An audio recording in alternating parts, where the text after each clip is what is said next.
Good afternoon, my people. This is your girl, Mashallah Gist TV. I am here again to bring another gist. The gist that I have for you this evening is about Tobi. Wọ́n ní Tobi, wọ́n ní pé ó fainted o, wọ́n ní ó faint nítorí pé ó fẹ́ rí Kábíyèsí pé ó need attention. Ẹ̀rí pó lágbára. Ẹ̀yin èèyàn ilé ẹ jókòó ẹ jẹ́ ká gbọ́ gist ni. If today is your first time on my channel, please can you go straight and press the notification bell so that whenever I post any gist, you can get it. And to my old subscribers, I say thank you. Thank you so much. God Almighty will bless you.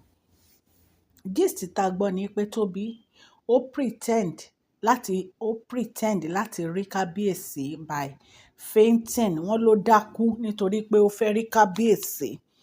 Ṣẹ́yìn náà mọ̀ pé Kábíyèsí ìyàwó mẹ́fà ní Kábíyèsí fẹ́. Kábíyèsí ò dẹ̀ ráyè láti máa rí gbogbo wọn. Wọ́n ní tí Kábíyèsí bá fẹ́ rí wọn gan, wọ́n ní ìgbà míì wà tó yẹ pé láàrin ọjọ́ mẹ́ta wọ́n máa make appointment láti rí Kábíyèsí. So mo wá rò pé bóyá ó ti sú Tóbi, ìtorí ẹ̀ ló fi dá ọgbọ́n yẹn pé ìgbà tóun bá dákú òun á ṣáà rí Kábíyèsí. Tóbi. So Tóbi o. Wọ́n ní Kábíyèsí ní too much of meeting. Wọ́n ní meeting upon meeting ní Kábíyèsí ní. Wọ́n ní wọ́n dẹ̀ ní meeting kan tó tún fẹ́ lọ ṣe. Wọ́n ní bí Tóbi ṣàṣe dúró nìyẹn. Wọ́n ní bí Kábíyèsí ṣe fẹ́ wọnú mọ́tò báyìí pẹ̀lú àwọn olóyè tán máa jọ lọ. Wọ́n ní bí Tóbi ṣe lọ bá wọn nìyẹn pé òun fẹ́ bá wọn sọ̀rọ̀, pé òun fẹ́ rí wọn. Wọ́n ní Kábíyèsí wá ní òkè kó má wọrí pé àwọn máa ríra.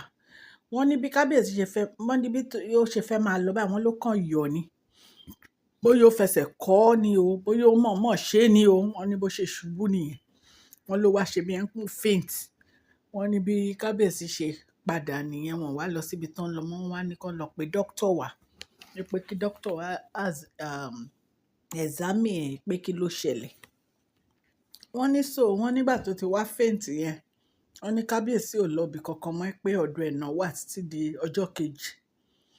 Wọ́n ní ló wá ń sọ pé ṣé nítorí òun fẹ́ rí ọkọ òun gbọ́dọ̀ pretend láti faint kó tó di pé òun rí ọkọ òun. Ẹ̀yin èèyàn lé gist tá mú wá fún yín ni o.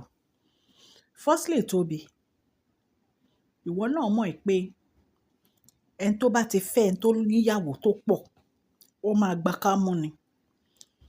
Ọmọ kékeré ara ẹ̀ ní ẹ̀nà. So kò sí nǹkan tó lè ṣe sí i. Bó ṣe máa rí lọ náà nìyẹn. Ò bá jẹ́ oṣù kan ní Kábíyèsí tó ráyè láti rí ẹ, àbí oṣù mẹ́ta ní Kábíyèsí tó ráyè láti rí ẹ, ó máa gbà bẹ́ẹ̀ náà ni. Kò sí nǹkan tó lè ṣe sí i. Because mi mọ nǹkan tó dé tó jẹ́ pé ẹ̀yin ọmọ ọ̀sìn yìí ẹ wà so desperate. Kí ló dé tó jẹ́ pé ò lè wá ẹgbẹ́ kẹjọ bẹ̀rẹ̀? Kí ló dé tó lè wá ẹgbẹ́ kẹjọ bẹ̀rẹ̀? Wọ́n wá pẹ́ tì síbẹ̀ yẹn. Wọ́n wá sọ ẹ́ di ìyàwó rubber stamp sínú palace. Ọjọ́ tó bá ráàyè náà wọ́n wá bẹ̀. What kind of a life is that? O lè sọ fún mi pé o ní happiness. O lè sọ bẹ́ẹ̀ àfi tó bá fẹ́ parọ́.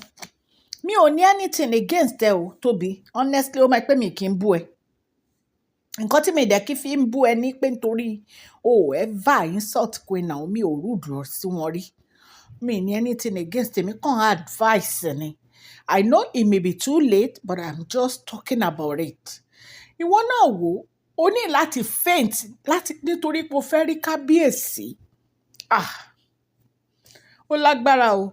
Ṣé ní ìsìn tó dẹ̀ ti rí wọn yìí tó bá tún yá tó bá tún fẹ́ rí wọn ṣé wàá tún faint ni? That is what I'm talking about. Ṣé wàá tún faint ni tó bá tún fẹ́ rí wọn? Anyway, ẹ̀yin èèyàn gist tá gbọ́ nìyẹn ò ta ní ká mú wá sí fún yín. Tóbi faint ni o nítorí ó fẹ́ rí Kábíyèsí, ẹ rí pé ó lágbára. Kọ́lọ̀ máa kó wa yọ o. Ẹ̀yin èèyàn lé ẹ jọ̀ọ́ ẹ subscribe sí fídíò mi o. Ẹ subscribe o. Ọlọ́run Elédùmarè á wà pẹ̀lú gbogbo yín. Ọwọ́ yín òkè òkè ló máa lọ o. Ọwọ́ yín ò ní lọ ìsàlẹ̀ láéláé. Gbogbo ẹ̀yin tí ẹ ń wojú Ọlọ́run á fún yín lọ́mọ. Gbogbo ẹ̀yin tí ẹ̀ ń wáṣẹ́, Ọlọ́run á fún yín níṣẹ́ alálùbáríkà.